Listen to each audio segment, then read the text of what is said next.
रविवार सूर्य व्रत कथा।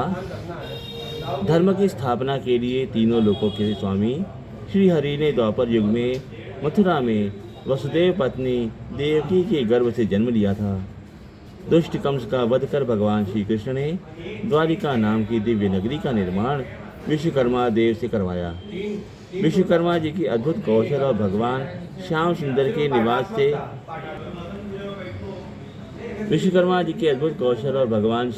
के निवास से द्वारिका का यश दिनों दिन बढ़ता जाता था। भगवान श्री कृष्ण की 16,108 रानियां थीं, जिनमें रुक्मिणी सबसे पहली और जामवती दूसरी थी।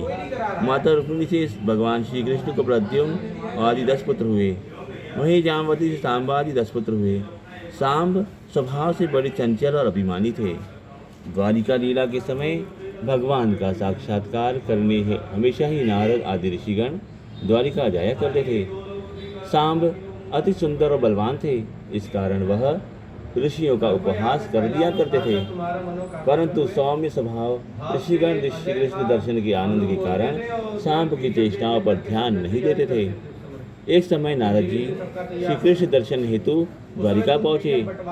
उनकी प्रथम भेंट सांब से ही हो गई। सांब ने नारद जी को देखते ही उनका उपहास कर दिया। इससे नारद जी क्रोधित हो गए और सांब को श्री कृष्ण से दंड दिलवाने की सोची। नारद जी ने भगवान श्री कृष्ण से भेंट की और उनसे सांब के रूप की चर्चा कर कहा, आपके महल में भी स्त्रियाँ अब आपकी नहीं हैं, सांब के रूप की चर्चाएं करती हैं। भगवान से इतना कहकर नारद जी श्री महल से जाने लगे।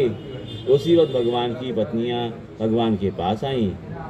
तब भगवान ने द्वारपाल को संदेश दिया, अगले आदेश तक कोई भी पुरुष अंदर प्रवेश न करे। यह बात नारद मुनि ने सुन ली और सांब को श्री कृष्ण के पास तत्काल जाने को कहा। सांब द्वारपालों की बात अनसुना कर भगवान के महल में, जहाँ वह अपनी पत्नियों के साथ अकेले वास कर रहे थे, पहुँच गए।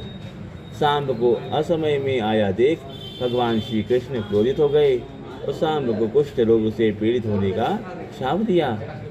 सांब ने नारद जी के द्वारा भेजा जना बताया तो भक्त वत्सल श्री कृष्ण शांत हुए। सांब कोढ़ के रोग से ग्रसित हो गए।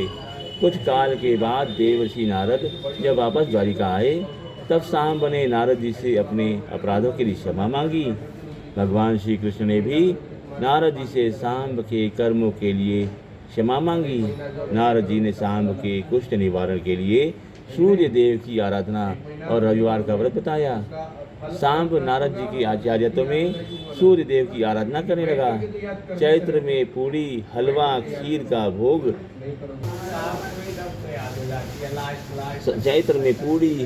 खीर और आदि भोग सूर्य को अर्पित कर 12 ब्राह्मणों को भोग कराते। वैशाख में इमरती और दूध अर्पित कर 12 ब्राह्मणों को भोजन कराते। ज्येष्ठ में सत्तू का लड्डू, दही, चावल का भोग सूर्य देव को अर्पित कर पश्चात 12 ब्राह्मणों को खिलाते। आषाढ़ में दही, चूड़ा, फल और मीठा अर्पित कर ब्राह्मणों को भोजन करवाते। श्रावण में मालपुआ, लड्डू, पूड़ी का भोग सूर्य देव को अर्पित कर ब्राह्मणों को भोजन करवाते। भाद्रपद में मीठा चावल और गुलगुले का भोग सूर्य देव को अर्पित कर ब्राह्मणों को भोग कराते। साथ में घी का दान देते। आश्विन में बेसन का लड्डू, खीर का भोग सूर्य देव को अर्पित करते, फिर ब्राह्मणों को भोजन कराते। कार्तिक में कलाकंद का भोग सूर्य देव को अर्पित कर सांब ब्राह्मणों को भोजन खिलाते। मार्गशीर्ष में मीठी खिचड़ी का भोग भगवान को अर्पित करते, फिर ब्राह्मणों को भोग खिलाते। पौष में खिचड़ी का भोग सूर्य देव को अर्पित करते, फिर ब्राह्मणों को भोजन करवाते। माघ में गुड़ का चूरमा, मलाई का भोग सूर्य देव को अर्पित कर फिर ब्राह्मण भोजन करवाते। फाल्गुन में गुजिया, मठरी का भोग सूर्य देव को अर्पित कर ब्राह्मणों को भोजन करवाते। इस प्रकार से 1 वर्ष तक हर रविवार को सांब नारद जी के उपदेश में व्रत पूजन करते। विभिन्न स्थानों पर सूर्य मंदिर बनवाते। नारद जी के उपदेश में सांब हर रविवार को गुड़ एवं घी से हवन करने लगा। इससे वह कोढ़ के रोग से मुक्त हो गया। जो भी भक्त श्रद्धापूर्वक यह कथा सुनते हैं, व्रत करते हैं, भगवान सूर्यदेव की कृपा से वे समस्त रोगों से मुक्त हो जाते हैं। बोले सूर्य नारायण भगवान की जय।